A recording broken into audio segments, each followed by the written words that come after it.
Un baromètre citoyen pour évaluer la qualité des apprentissages au Sénégal.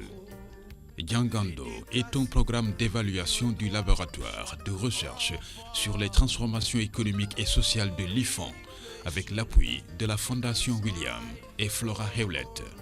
Un test commun pour les enfants de 6 à 14 ans, quel que soit le mode d'apprentissage.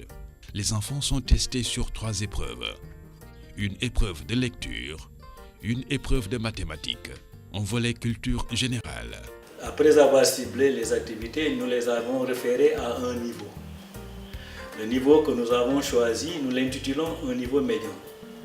Il est médian parce que c'est un niveau qui correspond à la fin de la 3e année. Si on comparait ça à l'école élémentaire, c'est la fin de la 3e année de l'école élémentaire. C'est des épreuves qui sont articulées sur ce niveau. C'est ainsi qu'en calcul, nous partons de la numération vers la résolution du problème. Le Jangando avait comme principe directeur une approche qui facilite tous les potentialités de l'enfant pour pouvoir l'évaluer. On a retenu la progression du plus simple, c'est-à-dire pour la lecture, on commence par le déchiffrage, c'est-à-dire la lecture des sons, puis la lecture des mots, et en dernier lieu, on a évalué la compréhension d'un texte. C'est le même principe qu'on a retenu pour les mathématiques.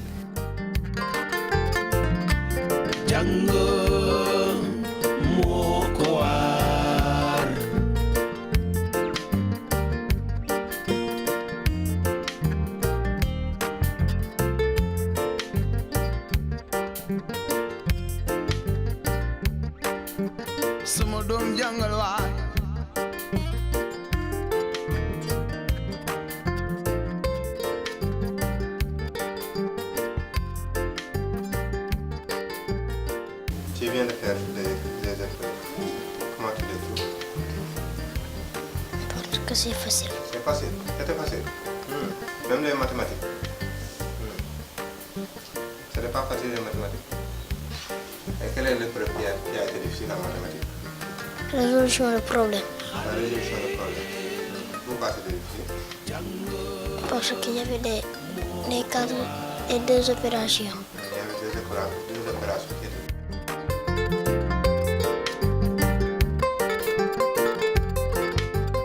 C'est une initiative qui répond à un besoin qui a été largement souligné dans le rapport de suivi de l'éducation pour tous.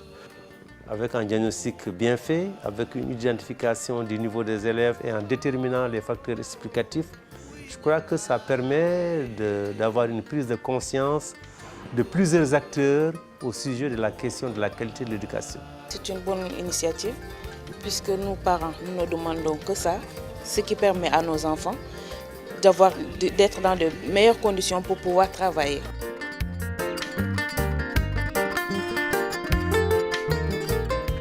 Je crois que les assises devraient recommander que Jangando soit institutionnalisé.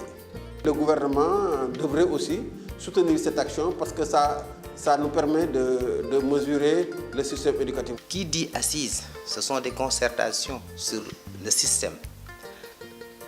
Pour avoir des concertations vraiment solides, il faut commencer par un diagnostic fiable de la qualité du système éducatif.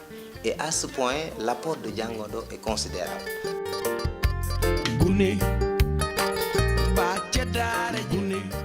Nous avons indiqué dans le diagnostic que depuis des décennies, notre école connaît une double crise de vocation et de confiance. On a l'espoir que, effectivement, les résultats que nous avons mis en place au travers de Jangando, qui est une évaluation externe sur la qualité des apprentissages, ces résultats sont effectivement bien mis à contribution durant ces assises.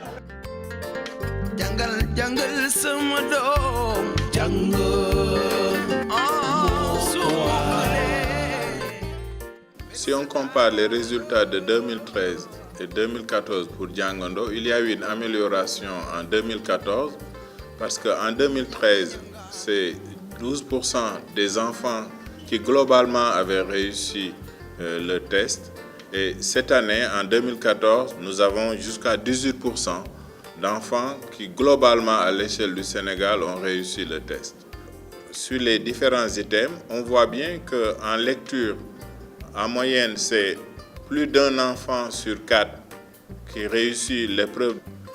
Et les enfants ont quelques faiblesses, j'allais dire, en particulier pour la lecture-compréhension.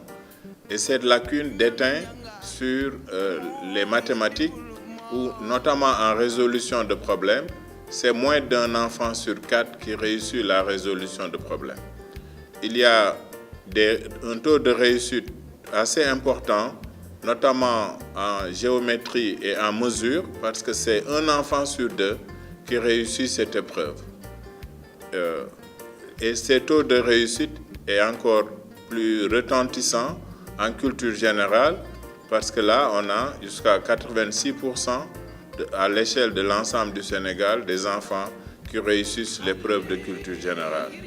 Mais disons globalement, il y a des efforts d'amélioration de la qualité de l'éducation, parce que si les enfants réussissent en culture générale jusqu'à ce niveau-là, cela veut dire qu'il y a une réceptivité plus forte et il y a une capacité à acquérir des connaissances pourvu que ces connaissances et ces compétences leur soient proposées selon leur environnement culturel, en tenant compte de leur environnement culturel et aussi par des méthodes interactives où donc la nécessité d'améliorer la pédagogie est probablement une des priorités de la qualité de l'éducation au Sénégal.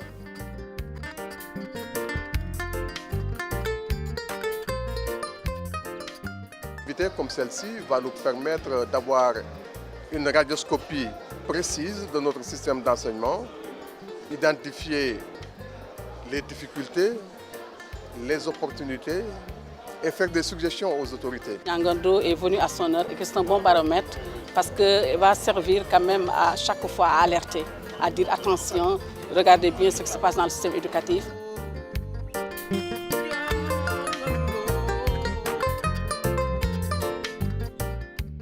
Nous produisons des données de qualité sur l'état des performances des enfants. Ensuite, nous les partageons avec un large public pour susciter la mobilisation de toute la communauté éducative autour de la qualité. Nous avons, par exemple, mis au point des méthodes de remédiation pour les élèves. Et ce sont ces ONG et ces associations qui mettent en œuvre ce type de programme. Nous avons aussi initié des méthodes de suivi à domicile pour tous les enfants, quel que soit leur niveau ou leur statut d'apprentissage. Nous restons persuadés que c'est par les langues nationales que l'on arrivera peut-être à changer la donne, à améliorer la qualité des performances des enfants. Et donc il y a tout un panel qui est organisé autour des langues nationales avec des acteurs, disons, culturels et institutionnels pour réfléchir ensemble à un passage à l'échelle de l'enseignement dans les langues nationales.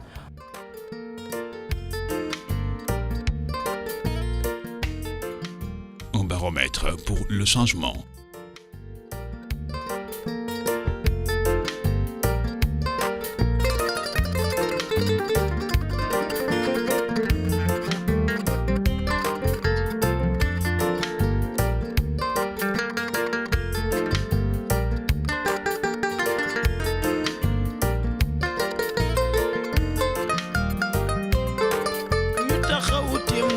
qualité jàng me ca l'école suñu mag yi